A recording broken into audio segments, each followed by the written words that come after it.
Bendiciones a todos, Dios los bendiga. Bueno, pues muy atentos porque pues Dios nos va a revelar conforme a su palabra que de verdad necesitamos todos una exhortación al deber de mostrar caridad al pobre. Nosotros somos reflejo de Cristo o pretendemos ser seguidores de Jesús y hacer del Evangelio nuestra norma.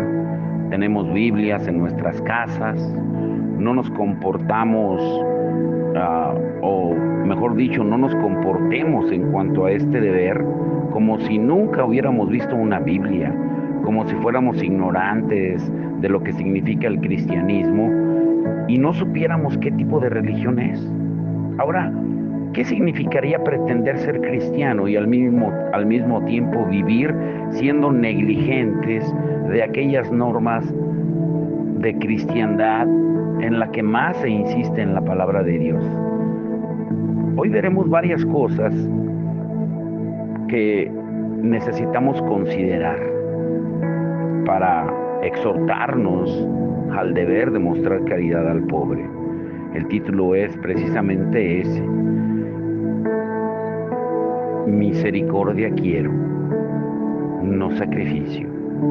Ahora considera, número uno, que lo que tienes no te pertenece, es decir, que cuentas con un derecho subordinado. Tus bienes los tienes prestados por Dios para que los hagas crecer en la manera que Él te dirija. Tú no te perteneces a ti mismo. Primera de Corintios 6:20 dice: porque habéis sido comprados por precio. Glorificad pues a Dios en vuestro cuerpo y en vuestro espíritu, los cuales son de Dios. Y si no te perteneces a ti mismo, entonces tampoco tus posesiones son tuyas. Muchos de nosotros o de ustedes se han entregado o han entregado sus vidas a todo lo que tienen, pero no a Dios. O también se han privado de todo y han renunciado a cualquier derecho sobre sus vidas y sobre todo lo que tienen, entregándole una parte a Dios. Y si eres un verdadero cristiano, pues lo has hecho de todo corazón. Tu dinero y tus bienes no te pertenecen, te han sido cedidos para administrarlos y para que los uses para aquel que te los entregó. Primera de Pedro 4, del 9 al 10, dice: hospedaos los unos a los otros como buenos administradores de la multiforme gracia de Dios. Un administrador no tiene ningún derecho sobre los bienes de su amo y no puede utilizarlos para nada más que el beneficio de su dueño y de su familia, siguiendo las instrucciones de su señor. No tiene derecho a usarlos como si fuera el propietario de esas pertenencias. No tiene nada que hacer con ellos aparte de utilizarlos para su amo. Él debe dar a cada uno de los miembros de su familia su porción de alimento a la hora señalada. Pero si en lugar de eso atesora los bienes de su amo para sí mismo y los sustrae del hogar de tal manera que los miembros de esa familia padecen gran necesidad de alimento y vestido, él será culpable de robar a su dueño y malversar sus fondos. ¿Acaso algún amo toleraría a tal administrador si le descubren dicha práctica? ¿No quitaría sus bienes de sus manos y los entregaría al cuidado de otro administrador, quien diera a cada miembro de su familia su porción de alimento a la hora señalada? Recuerda que cada uno de nosotros daremos cuenta de nuestra administración y de cómo hemos utilizado los recursos que nuestro amo ha depositado en nuestras manos. Y si cuando nuestro dueño regrese para hacer cuentas con nosotros, se encuentra que hemos negado a alguien de su familia su provisión, mientras que hemos acumulado riquezas para nosotros, como si de nuestros bienes se tratara, ¿qué excusa, qué argumento vamos a poder darle? Número 2, Dios nos dice que Él estimará las cosas que hemos hecho en caridad a nuestro prójimo menesteroso como si fueran hechas a Él, y aquello que le hemos negado como si lo hubiéramos negado a Él. Proverbios 19:17 dice: a Jehová presta el que da al pobre, y el bien que ha hecho se lo volverá a pagar. Dios se complace en hacer de nuestros hermanos necesitados sus receptores. Él, en su infinita misericordia, se ha interesado tanto en su caso que estima aquello que se les da en caridad como algo entregado a Él. Y cuando les negamos aquello que las circunstancias requieren de nosotros, Él estima esto como si le hubiéramos robado a Dios su derecho. Cristo nos enseña que en este caso debemos cuidar de nuestros hermanos cristianos como de Él mismo, y que nuestro dar o no dar será tomado como si hubiéramos obrado así con Él. Mateo 25:40, Cristo dice a los justos que estaban con Él, quienes habían provisto las necesidades de los necesitados: de cierto os digo que en cuanto lo hiciste a uno de estos mis hermanos más pequeños, a mí lo hicisteis. Igualmente dice a los impíos que no habían demostrado misericordia al pobre en el versículo 45. De cierto os digo que en cuanto no lo hicisteis a uno de estos más pequeños, tampoco a mí lo hicisteis.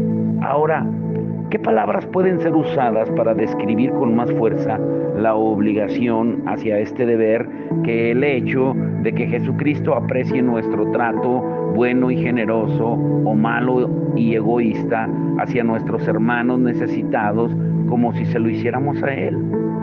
Si Cristo mismo estuviera en la tierra y viviera en medio nuestro con un cuerpo limitado, como lo hizo antes, y estuviera en circunstancias pobres y estrechas, ¿no estaríamos dispuestos a suplir sus necesidades?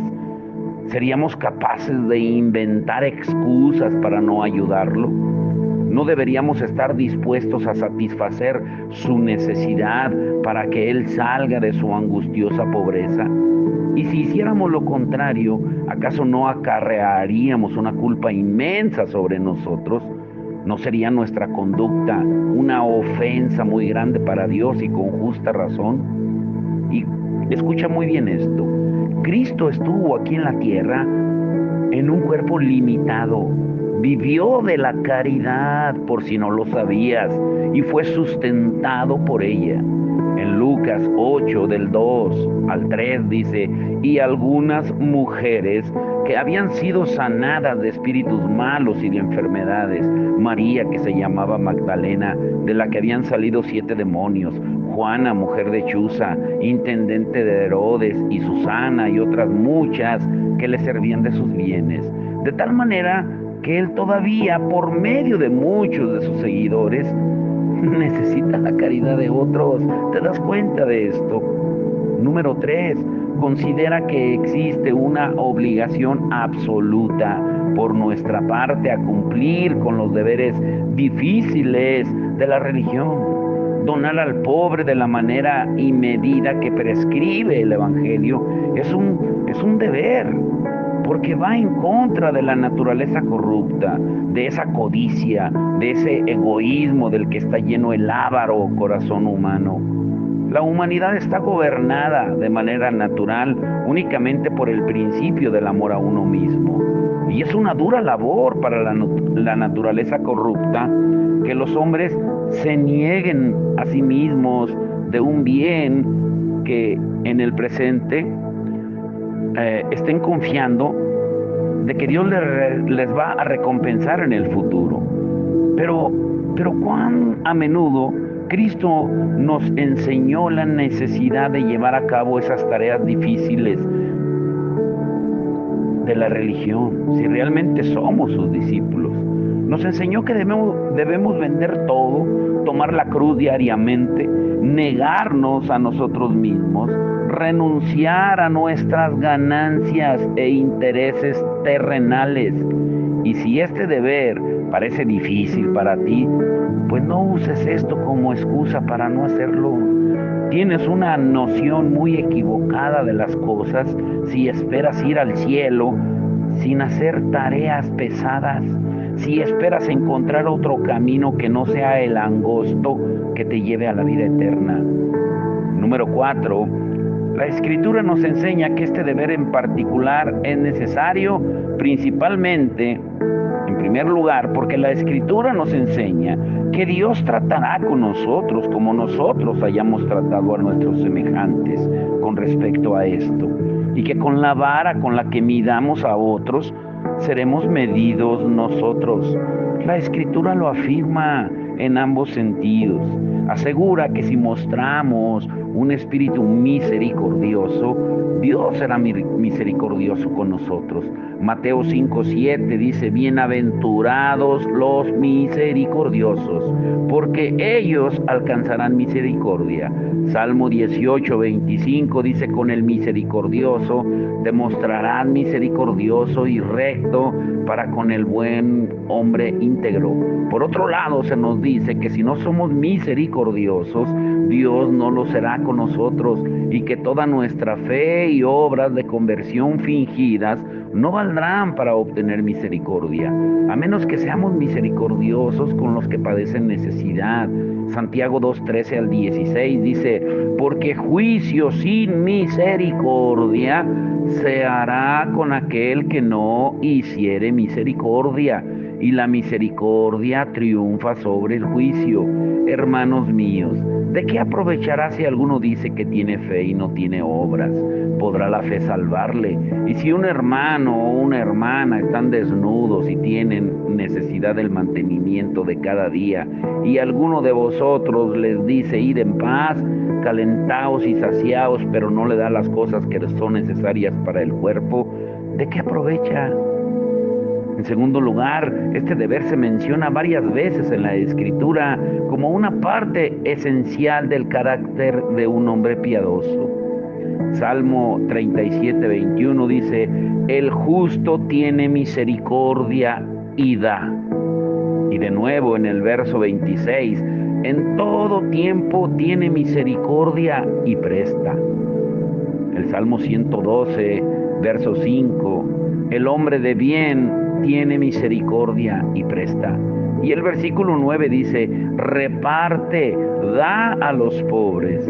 Y también en Proverbios 14:31, el que oprime al pobre afrenta a su hacedor, mas el que tiene misericordia del pobre lo honra. Y de nuevo aparece en Proverbios 21:26, en Isaías 57:1. El hombre justo y el hombre piadoso se utilizan como términos sinónimos. Perece el justo y los piadosos mueren. Se menciona en el Nuevo Testamento como un asunto tan esencial que cualquier acción contraria no es coherente con un amor sincero por Dios. En primera de Juan 3:17 al 19 dice: pero el que tiene bienes de este mundo y ve a su hermano tener necesidad y cierra contra él su corazón, ¿cómo mora el amor de Dios en él? Hijitos míos, no amemos de palabra ni de lengua, sino de hecho y en verdad. Y en esto conocemos que somos de la verdad y aseguraremos nuestros corazones delante de Él. Y también el apóstol Pablo, cuando escribe a los corintios y les propone que contribuyan para suplir las necesidades de los santos, Él les pide esto como prueba de la sinceridad de su amor. Dice 2 de Corintios 8:8, sino para poner a prueba la sinceridad del amor vuestro. En tercer lugar, Cristo enseña que en el gran día del juicio se juzgarán las obras de los hombres sobre este asunto. Cristo nos enseñó esto en el relato más específico que tenemos en toda la Biblia en cuanto a los acontecimientos de aquel gran día. Estudia Mateo 25:31 al 46. Y evidentemente Cristo aquí declaró las actuaciones y decisiones de aquel gran día como si tocara este punto a propósito y con la idea de que sepamos que un espíritu caritativo y activo hacia nuestros hermanos es necesario para la salvación. Número 5. Punto número 5. Considera cuánto te motiva a ser generoso la palabra de Dios, asegurando que no seremos perdedores debido a nuestra caridad y bondad hacia los que están necesitados. Así como no hay prácticamente ningún otro deber prescrito en la palabra de Dios en el que se insiste tanto, tampoco hay otro para el que se hagan tantas promesas retributivas. Esta virtud en especial tiene promesas en esta vida y en la venidera. Si creemos las Escrituras, entonces, cuando un hombre caritativo da a su prójimo menesteroso, el dador tiene la mayor ventaja en dicha transacción, incluso más que el receptor. Hechos 20:35 dice: en todo os he enseñado que trabajando así se debe ayudar a los necesitados y recordar las palabras del Señor Jesús, que dijo: más bienaventurado es dar que recibir. El que provee generosamente se vuelve más feliz que el que recibe abundantemente. Proverbios 14:21 dice: mas el que tiene misericordia de los pobres es bienaventurado, doblemente bendecido. Mucha gente estima rápidamente aquello que es entregado a la caridad como pérdida, o lo toman como una pérdida. Pero nosotros no debemos verlo como una pérdida, porque beneficia a aquellos a quienes debemos de amar como a nosotros mismos. Y no solamente eso, sino que no es ninguna pérdida para nosotros, si realmente damos crédito a lo que dicen las Escrituras. Escucha el aviso de Salomón en Eclesiastés 11:1. Echa tu pan sobre las aguas, porque después de muchos días lo hallarás. La frase echa tu pan sobre las aguas quiere decir que demos a los pobres, como indican las palabras siguientes: reparte a 7 y aún a 8. Las aguas muchas veces representaban a la gente o a las multitudes. Pero qué consejo tan extraño parece ser este para muchos hoy en día. Echar tu pan sobre las aguas parece un desperdicio. ¿Qué otra forma más real existe de perder el pan que el de ir y lanzarlo al mar?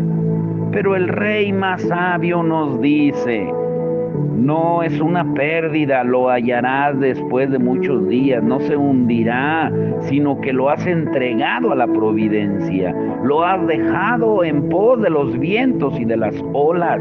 Sin embargo, vendrá de nuevo hacia ti y lo hallarás de nuevo después de muchos días. Y aunque pase el tiempo, lo encontrarás más temprano que tarde, cuando más lo necesites. El que da a los pobres está prestando al Señor, y Dios no es como el que no paga la deuda al que le ha prestado. Si le prestas algo a Dios, pues lo habrás entregado en manos fieles. Proverbios 19:17, recuérdalo: a Jehová presta el que da al pobre, y el bien que ha hecho se lo volverá a pagar. Dios no solamente te va a reponer, sino que te lo pagará, y con muy buen rédito. Lucas 6:38 dice: dad y se os dará, medida buena, apretada, remecida y rebosando darán en vuestro regazo. Los hombres no pueden contar como pérdida aquello que aún se puede utilizar, mayormente cuando aquello que es entregado a la caridad se cuenta como préstamo al Señor y Él paga con grandes beneficios. Isaías 32:8 dice: pero el generoso pensará generosamente, y por generosidades será exaltado. Aquí quisiera observar 3 puntos. Número 1, que si tú das con un espíritu de verdadera generosidad, serás recompensado con algo que es infinitamente más valioso que lo que tú puedes dar, las mismas riquezas del cielo. Mateo 10:42 dice: y cualquiera que dé a uno de estos pequeñitos un vaso de agua fría solamente por cuanto es discípulo, de cierto os digo que no perderá su recompensa. En las Escrituras, suplir para los necesitados se identifica con hacer tesoros en el cielo en bolsas que no envejecen. Lucas 12:33 dice: vended lo que poseéis y dad limosna, haceos bolsas que no se envejezcan, tesoro en los cielos que no se agote, donde el ladrón no llega ni polilla destruye. Los hombres que guardan su dinero en el banco no piensan que lo han desperdiciado, sino por el contrario, que está guardado con seguridad. Bueno, pues es menos probable que será desperdiciar los tesoros cuando están siendo guardados en el cielo. Lo que se guarda allá está mucho más seguro que lo que se pone en el mejor banco del mundo. No puedes hacer tesoros en la tierra porque es más probable que te sean robados o que sean malgastados. Pero allá en el cielo no existen ladrones que los roben, ni devaluaciones, ni recesiones, nada de eso que lo corrompa. Están al cuidado de Dios y los mantendrá a salvo para ti.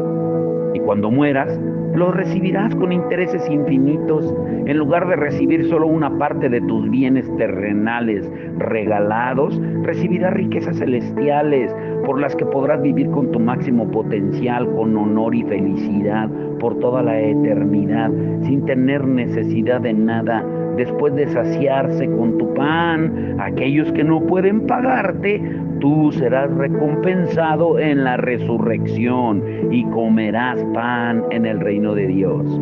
Lucas 14:13-15 dice: mas cuando hagas banquete, llama a los pobres, los mancos, los cojos y los ciegos, y serás bienaventurado, porque ellos no te pueden recompensar, pero te será recompensado en la resurrección de los justos.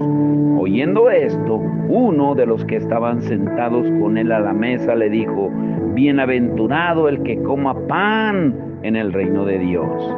En segundo lugar, si suples a los necesitados simplemente como un ejercicio de moralidad, por aparentar que eres muy bueno, pues posiblemente estarás en buena posición de salir ganando por medio del interés temporal. Aquellos que dan ejercitando una caridad por gracia podrán salir ganando tanto aquí como allá. Y aquellos que dan ejercitando una generosidad y liberalidad moral tienen muchas promesas temporales a su favor. La palabra de Dios nos enseña que ambos tipos de personas están en buena posición para ser prosperados en los asuntos exteriores. Generalmente, las personas no pierden por dar a la caridad, sino que tales bendiciones muchas veces les hacen recibir el doble de lo que han dado. Proverbios 11:24-25 dice: hay quienes reparten y les es añadido más, y hay quienes retienen más de lo que es justo, pero vienen a pobreza. El alma generosa será prosperada, y el que saciare, él también será saciado. Y Proverbios 28:27, el que da al pobre no tendrá pobreza, mas el que aparta sus ojos tendrá muchas maldiciones. Uy, esto está para temblar. Número 3. Cuando los hombres suplen al menesteroso, al necesitado, actúan como si fueran sembradores en el campo. Cuando ellos siembran, parece que están derrochando la semilla. Sin embargo, no lo ven como un derroche, porque no esperan recoger lo mismo de nuevo. Ellos esperan mucho más por el fruto de esa semilla. Y si bien no están seguros de recoger la cosecha, están dispuestos a tomar el riesgo, porque esa es la manera normal de obtener fruto. Así también sucede cuando la gente da al pobre. Aunque las promesas de obtener rendimiento por esto, en base a las circunstancias externas, quizá no son absolutas, sin embargo, son la manera normal de obtener dicha ganancia, tal como el fruto que se obtiene de la siembra. Regalar al pobre se compara en este aspecto a la siembra. En Eclesiastés 11:6 dice, por la mañana siembra tu semilla y a la tarde no dejes reposar tu mano, porque no sabes cuál es lo mejor, si esto o aquello, o si lo uno y lo otro es igualmente bueno. Cuando dice no dejes reposar tu mano, el sabio quería decir no dejes de dar al pobre. Se sugiere que dar a los pobres es una forma muy probable de obtener prosperidad y ganancia, tal como sembrar en el campo. El labrador nunca ve la semilla como pérdida, sino que está satisfecho con la oportunidad que tiene de sembrarla. No se entristece porque tiene tierras para cultivar, sino que se goza en ello. Por la misma razón, no debemos angustiarnos de encontrar personas necesitadas a quienes donar nuestra caridad, ya que representa también una oportunidad para obtener ganancias tanto como la siembra, y no solamente terrenales, sino eternas. Algunos pueden pensar que se trata de una extraña doctrina, y mucho me temo que no todos creerán que se debe dar a los pobres con la misma alegría que cuando se siembra la tierra, porque hoy en día se enseña un evangelio diferente, un evangelio de éxito, de prosperidad, de sueña y ganarás el mundo. Sin embargo, se trata de la doctrina de la palabra de Dios, el tener misericordia de los pobres. Segunda de Corintios 9:6-8 dice, pero esto digo, el que siembra escasamente, también segará escasamente, y el que siembra generosamente, generosamente también segará. Cada uno dé como propuso en su corazón, no con tristeza ni por necesidad, porque Dios ama al dador alegre, y poderoso es Dios para hacer que abunde en vosotros toda gracia, a fin de que teniendo siempre en todas las cosas todo lo suficiente, abundéis para toda buena obra. En cuarto lugar, resulta muy sencillo para Dios recompensar a los hombres lo que han dado a la caridad. Tal vez hay pocos que consideran cuánto depende su prosperidad o fracaso en los negocios de la providencia divina. Existen muchos imprevistos en los negocios, pero los negocios que están en manos de la providencia, por los que Dios puede añadir o mermar los bienes, ellos estarán seguros, por lo que podrían perder mucho más bienes de los que ellos, por lo general, estos están conscientes de dar a sus prójimos. Ahora, qué fácil es para Dios mermar lo que ellos tienen por medio de enfermedad de un familiar, una sequía, una helada, una recesión, por medio de accidentes desafortunados, por conflictos de negocios, por devaluaciones o por alguna decepción comercial. Y cuán fácil es para Dios incrementar sus bienes por medio de buenos tiempos, dando salud y fortaleza, por medio de darles grandes oportunidades para promover sus negocios al relacionarse con otros hombres, guiándoles con su providencia para que puedan cumplir con sus planes, y por medio de muchas maneras incontables que se podrían mencionar. Qué sencillo es que tan solo un acto de fe de la providencia divina en los asuntos de los hombres pueda incrementar su bienestar o mermarlo más de lo que él podría dar a los pobres en todo un año.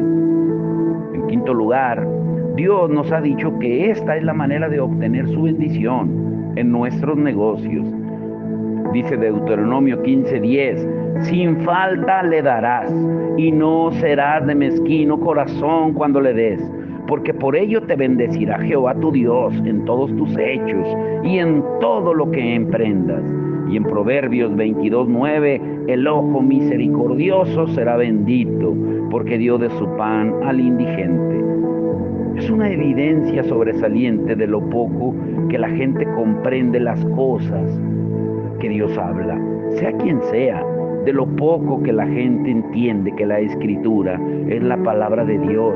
Y si ya lo reconocen, que Él dice la verdad y de que a pesar de todas las promesas hechas en la Escritura, a aquellos que son generosos con los pobres, aún así se resisten a cumplir este deber y demuestran mucha desconfianza en Dios con un poco de sus bienes.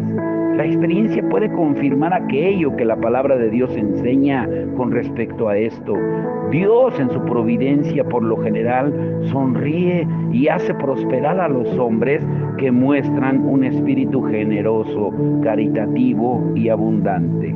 Y sexto y último lugar, Dios ha amenazado con perseguir con maldiciones. Uy, esto está para temblar. A aquellos que son insensibles con los necesitados, como lo dice en Proverbios 28-27. El que da al pobre no tendrá pobreza, mas el que aparta sus ojos tendrá muchas maldiciones. Se nos dice el que aparta sus ojos porque este es el comportamiento de los hombres egoístas. Ellos esconden sus ojos para no ver las necesidades de su prójimo. Una persona caritativa cuyo corazón está dispuesto a ser generoso y desinteresado observará rápidamente las necesidades de los demás. Personas así no tendrán ninguna dificultad en encontrar a quien está necesitado. Encontrarán personas suficientemente dignas de recibir su caridad allá a donde vayan. Pero por el contrario, aquel que es de espíritu avaro, tanto que va en contra de la esencia de donar cualquier cosa, siempre le faltarán personas quienes reciban su caridad. Este tipo de personas se excusan a sí mismos diciendo que no encuentran a nadie a quien regalar. Esconden sus ojos para no ver las necesidades de sus vecinos. Están muy lejos de ser convencidos de que su prójimo es una persona que merece su caridad. Esconden sus ojos. No es cosa fácil hacerles sensibles a las necesidades y los apuros de los que tienen a su alrededor, o por lo menos convencerlos de que sus penurias son tales que ellos deberían suplirles. Otros hombres de espíritu generoso son capaces de ver fácilmente a los receptores de su caridad, pero los egoístas son incapaces de ver tanto a las personas necesitadas como su responsabilidad hacia este deber. La razón es que estos son como los que describe la Escritura, los que apartan sus ojos. Los hombres están siempre prestos para advertir lo que quieren ver, pero para aquello que odian, apartan sus ojos. Dios dice que los que apartan sus ojos, en este caso, tendrán muchas maldiciones.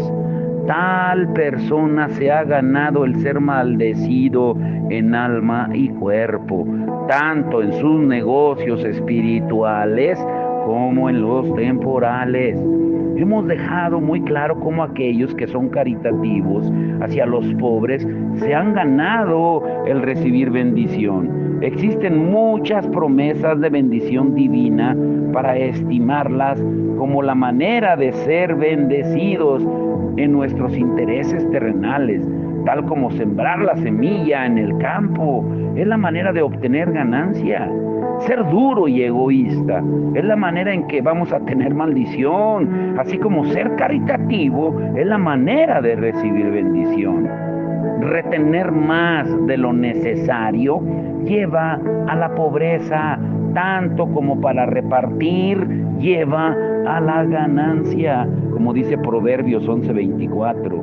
Por lo tanto, si retienes más de lo necesario, estarás poniendo piedras en tu camino y frustrarás tus propios planes. Lo que buscas al privar a tu prójimo de tu caridad es tu propio interés temporal y tu patrimonio. Pero si crees que las Escrituras son la palabra de Dios, debes convencerte de que no puedes tomar un camino más recto hacia la pérdida, hacia ser señalado y maldecido en tus intereses personales, que el de no dar a tu prójimo necesitado, menesteroso, indigente. Considera en qué circunstancias desafortunadas o necesitadas te puedes encontrar tú y tu familia en el futuro. Llévate esto en tu corazón hoy. Quizá están listos para descansar y vivir en paz, como si no tuvieras ningún peligro de pasar infortunios o circunstancias angustiosas. De momento no existe ningún presagio para el mal y esperas ser capaz de proveer lo suficiente para tu familia. Sin embargo, has pensado muy poco en que vives en un mundo en constante movimiento, de cambio, de incertidumbre, y que frecuentemente sucede que los hombres ven reducida su más grande prosperidad a la más grande pérdida. O cuán a menudo los hijos de los ricos se ven sujetos a mucha necesidad. En concordancia con esto, el consejo que nos da la palabra en Eclesiastés 11, 1 al 2 es: echa tu pan sobre las aguas, porque después de muchos días lo hallarás. Reparte a 7 y aún a 8, porque no sabes el mal que vendrá sobre la tierra. No sabes las circunstancias de calamidad que puedes encontrar en medio de este incierto mundo que está en constante cambio. No sabes qué circunstancias tú y tu familia pueden enfrentar, sea por quedar a merced de otros o por otra situación inesperada. La providencia divina gobierna todas las cosas, la soberanía de Dios, su palabra, sus mandamientos y su obediencia es la que decide. Quizá puedes confiar en tu propia sabiduría para continuar en tu prosperidad. Sin embargo, no puedes alterar lo que Dios ya determinó y ordenó en su palabra. Como dice Eclesiastés, si las nubes fueran llenas de agua sobre la tierra, la derramarán. Y si el árbol cayere al sur o al norte, en el lugar que el árbol cayere, ahí quedará. Es decir, tú no puedes alterar las determinaciones de la providencia, de la soberanía de Dios. Podrás confiar en tu propia sabiduría para tu prosperidad futura, pero si Dios ha ordenado que venga sobre ti adversidad, esta vendrá como las nubes cuando están cargadas de agua se vacían sobre la tierra. Así lo que determine la providencia divina va a acontecer, y así como la providencia divina hace caer el árbol al sur o al norte, sea para traer prosperidad o para traer desgracia, así se hará, sin importar todo lo que puedas hacer para cambiarlo, porque va de acuerdo con lo que dice la palabra. Eclesiastés 7:13.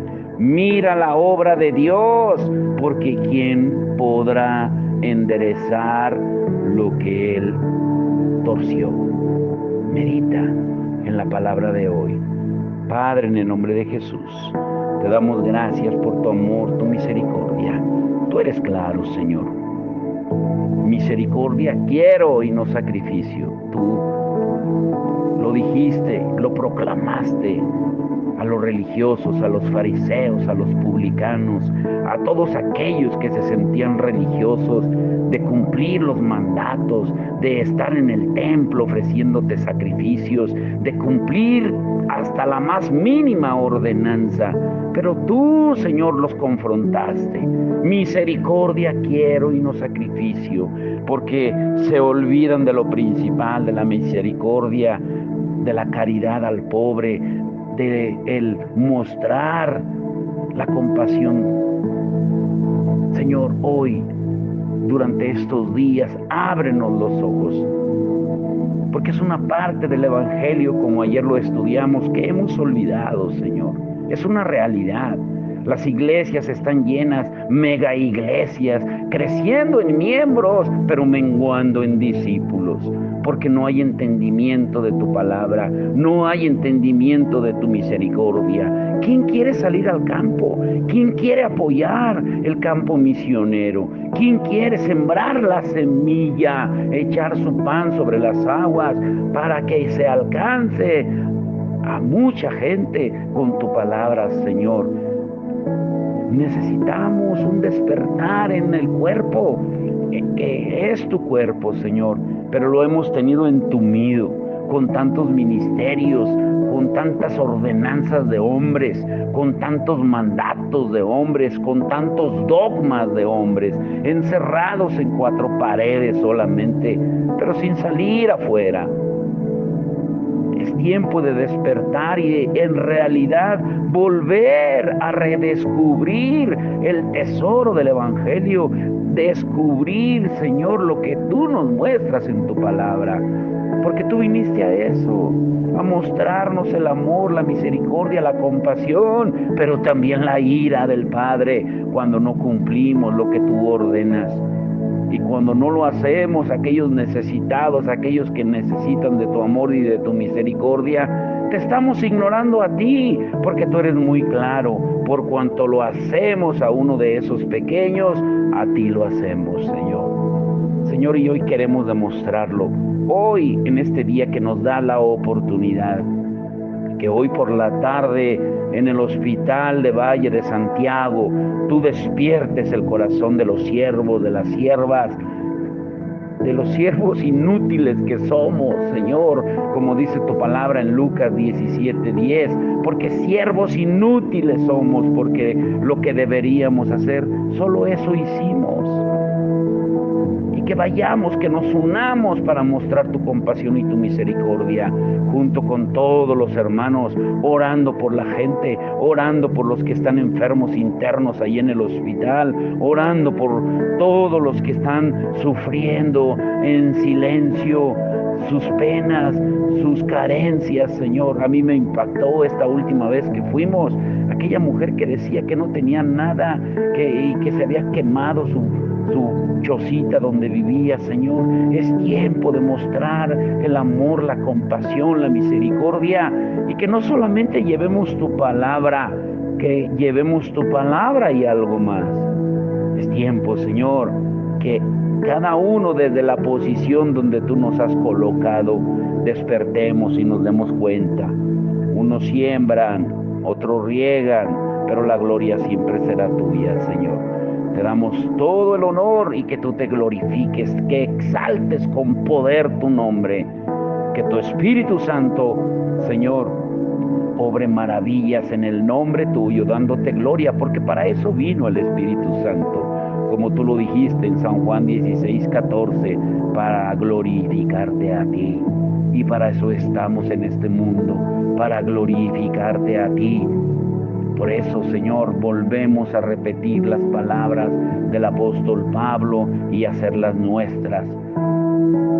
Filipenses 1:21. Para nosotros el vivir es Cristo y el morir es ganancia. Porque sacrificio no quieres. Lo que quieres es misericordia. Misericordia quieres, no sacrificio, Señor. Y cuando lo hacemos por amor, no es ningún sacrificio, es misericordia. Te damos la gloria y la honra en el nombre de Jesús. Amén y amén.